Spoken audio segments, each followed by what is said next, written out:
Brexit, COVID. Oil seals, bit of a pain. Does ethanol eat into your crank and rot your bearings away? And then you get corrosion in the bottom of your carb.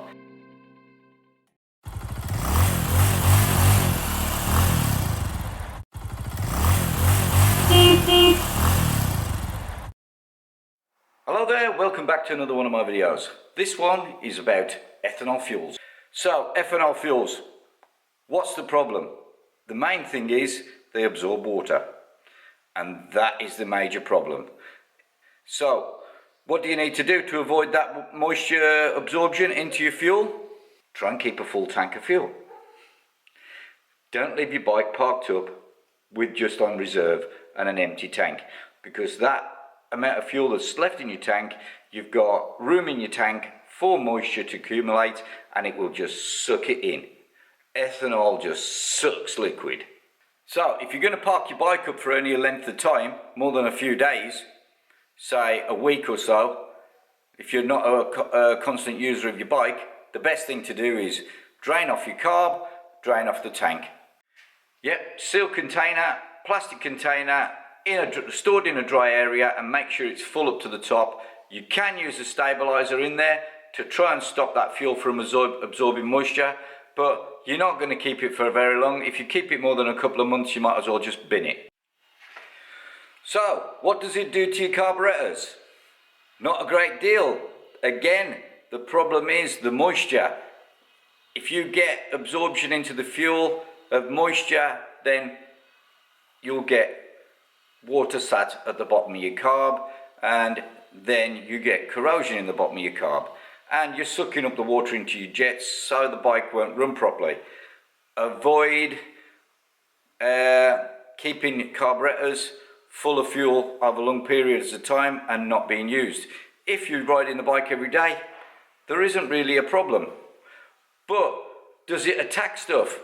All this, it attacks all your rubber and your gaskets and everything. Most of the fuel lines now are neoprene based, and they're all ethanol resistant. It's very, most petrol pipes on Lambrettas go hard anyway, so you should be binning it after a couple of months. It's always safer than having the chance of a petrol pipe splitting. So every couple of months, when you buy petrol pipe, buy a meter. Every couple of months, rip the old one off, throw it in the bin, and put a new one on. Cost you pennies. Mind you, we need to do a bit of research on the Del Autos, because they have most of them have a plastic banjo, plastic float bowl, plastic top. Some of them have even got plastic slides. Now, is the plastic they use resistant to ethanol?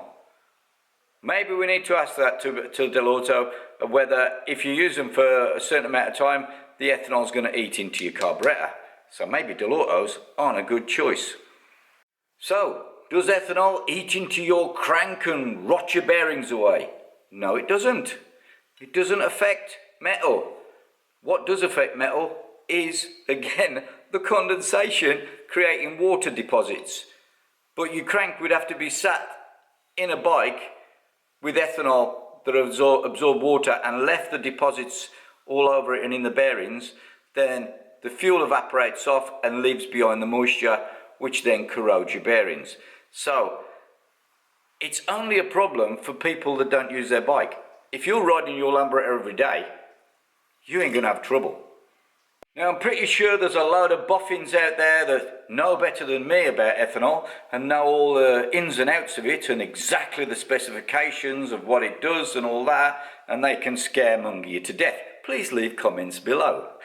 So, the end of this story. Is ethanol the end of the modern world? And we will go into the past and have to ride horses? Nah. Ride your Lambretta and enjoy it, because the ethanol's not going to stop you. No way. Brexit, COVID. Just massive hype. That's all it is. It's all been blown out of proportion. Nothing happened when Brexit. We've still got bananas on your shelf, and you've still got medicines on the shelf. Same with COVID. Hardly anybody died. Only old, frail people. The percentage is so small, it's ridiculous. So, ethanol, the same thing. everything just gets ridiculous. Everybody's just scaremongering everybody all the time. Ethanol's the end of the world. No, it's not. Oil seals, bit of a pain, because we do like the rubber ones because they remain soft and supple longer than what the Vitron do. Vitron is resistant to ethanol. So by now, pretty well every engine that's getting built is getting built with these Vitron seals in. So shouldn't be a problem, we're okay. We've already upgraded our bikes because, let's face it, Lambrettas are getting their pants tuned off them every day, so they're in bits being rebuilt every other Sunday. Do not worry about seals. Of course, that's unless you're an anorak, and that's a whole different story. So, like and subscribe. I hope you enjoy my videos. I try to do stuff to help people if I can. I think the ethanol is just a big ruse. It's just scaremongering. It does do something, but it's just been blown out of proportion. Enjoy your riding.